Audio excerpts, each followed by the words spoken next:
You're watching Mugen TV RPG Haven. Experience a fantasy like no other.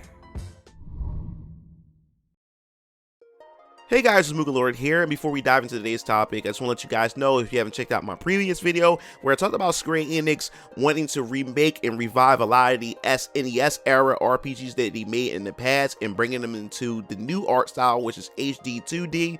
I go in a little bit of details about that in that video, so if you're interested and just wanting to hear my opinions and what possible potential remakes that could be coming in the future, definitely check out that video. Leave your comments in the comment sections below. Definitely like to hear your opinion. But in today's topic, I want to talk about a particular RPG that really have caught my interest, and it caught my interest for the past 2 years. And this studio, which is an indie studio, has been really working on this, and they've been diligent about it, and it really have my hopes really set high and expectations set high for this, because it seems like a lot of dedication and a lot of passion is put into this project. So what is this game that I'm talking about? Well, the name of the game is called Sea of Stars, which is created by an indie studio called Sabotage Studios.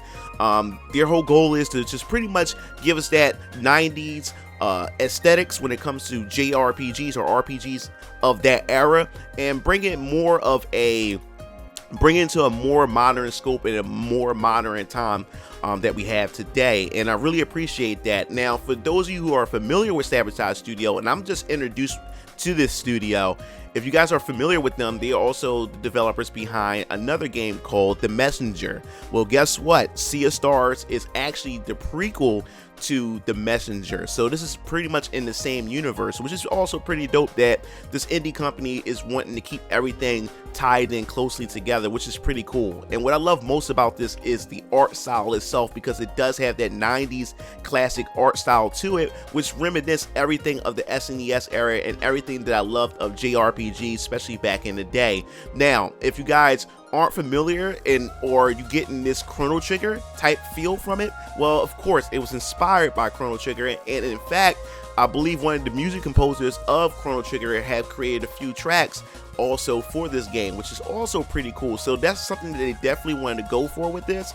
And not only that, with this game, the game focuses around two protagonists. One is the controller of the moon, and the other of the controller of the stars, which is going to somewhat fit into the gameplay. Now, the gameplay, for most of you guys, we all know that since it's a 90s type of RPG, or they're giving us that 90s type of feel, of course it's going to be turn-based RPGs was the thing back in the 90s, and they want to continue that tradition, which I'm all for. I love turn-based combat, and they're definitely going to deliver up on that forefront. And you can tell that the combat somewhat has that inspiration from Chrono Trigger, and of course they're going to add their own flair, their own twist to it, and I'm definitely looking to see how they're going to do it. They have multi-character combo attacks similar to Chrono Trigger, boosting, and of course they have a strategic lock-on system that they're going to be offering to be able to create different damage types to hinder enemies and everything of that sort. So I'm definitely looking forward to that.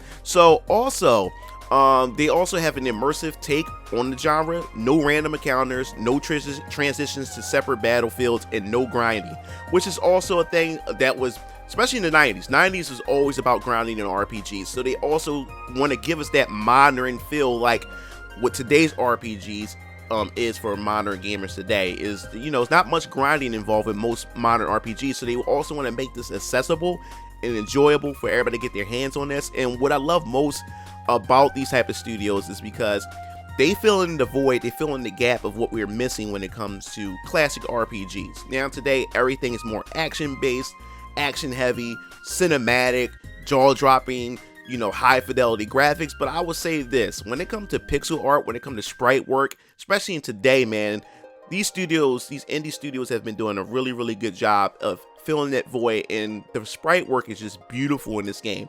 And I'm just amazed at how they're able to pull off the lighting. The lighting effect is so beautiful, and the thing that adds the cherry on top with this game is also the music itself. The music is very inspirational of some of the best music that you see in some of the best RPGs back in the day. Like I said, I'm gonna say it again, games like Final Fantasy, Chrono Trigger, Terra Enigma, Alive, a lot of these RPGs from back in the day, you can actually see it and have that feel through its music and some of the things that some of the high points of these games of that era, which is pretty cool. And they also want to put emphasis on the story, which I'm also looking forward to, because back then, like I said, these 90s RPGs, story was also a big point. That's what separated the RPG genre away from the rest of the genres back in the day that was common, such as beat 'em ups, you know, platformers and things like that. So they definitely want to put emphasis on the story, give us a good engaging story, and we don't really need any prior knowledge or any knowledge of the game The Messenger in order for us to sit down and understand that. And another thing that I feel are relieved, and I'm so happy to see that they have in this game, is that they have an overworld map, which is pretty cool, which most modern RPGs don't seem to have. Everything is interconnected maps, everything is open world and everything, but they gave us our overworld map, which looks beautiful. And like I said, I'm gonna keep saying it again, doing pixel art today is a lot of hard work, and I know that with a studio like this, it's been a while. I think this game has been announced 2 or 3 years ago. It's possibly 2 years ago, since we actually, you know, seen the game and everything. And I know with the artwork and the pixel art, it takes a lot of time in order to pretty much create something as beautiful as this, in order to get all of this right and to get it into the detail that it's in now. And I'm just, oh my god. And I'm also have their website. You can go to their website, check out, you know, more of their images and everything. And also they have a YouTube channel that you can go to and check out their YouTube channel, subscribe to them. You can check out their videos, tell them that MugenLord sent you as well, because I think this is a RPG that people, if you love JRPGs, you definitely shouldn't miss out on this, especially if you love classic 90s style JRPG of that era. You should not miss out on this at all. And that's why I definitely wanted to make a video about this, because not too many people are aware of this. Even though in Nintendo Direct they showed off some gameplay of it, they had some gameplay trailers of it and everything, but it's not fully advertised enough. So that's why I believe that you guys should definitely check it out, and definitely look onto their website and see if this is something that you're really interested in. I really want to cover this because I have been having my eyes on this, because just like the other pixel art RPG, which was Eastward, made by I believe Gibblefish, I also bought that game for the Nintendo Switch. I haven't started it yet, but I definitely bought it, and I'm gonna give that game a whirl too. And after seeing Eastward, and that got my interest, and then I see Sea of Stars, I'm like, you know what, I gotta grab this too. I need to have this on my Nintendo Switch. Now, another thing that I'm curious about, I'm not sure if they're going to have a physical release just yet. I may have to go to see if limited run games may be doing a physical. I'm not sure yet. I'm gonna look into that. But this is definitely going to be a must-have for me for the Nintendo Switch, and if you're a PC gamer, you can definitely get this on Steam as well. So definitely put that on your wish list. And that pretty much wraps up this video. I'm really looking forward to this, and this incredible, beautiful, you know, passionate RPG project, you know. So if you guys are interested and want to know more information, just check out their website, check out their YouTube channel, and if you like this video, hit that like button, because it definitely helps me out in the algorithm, and also hit the subscribe button. Really appreciate it. And if you want to stay up to date with more Sea of Star news or just RPGs in general, hit that bell to be notified. This is MugenLord signing off. I'll see you game fiends later. Peace out.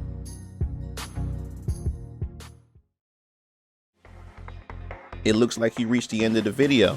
Well, while you're at it, check out some of my other discussion videos by clicking on the annotations below, and don't forget to follow me on other social media platforms to stay up to date with future content. Signing off.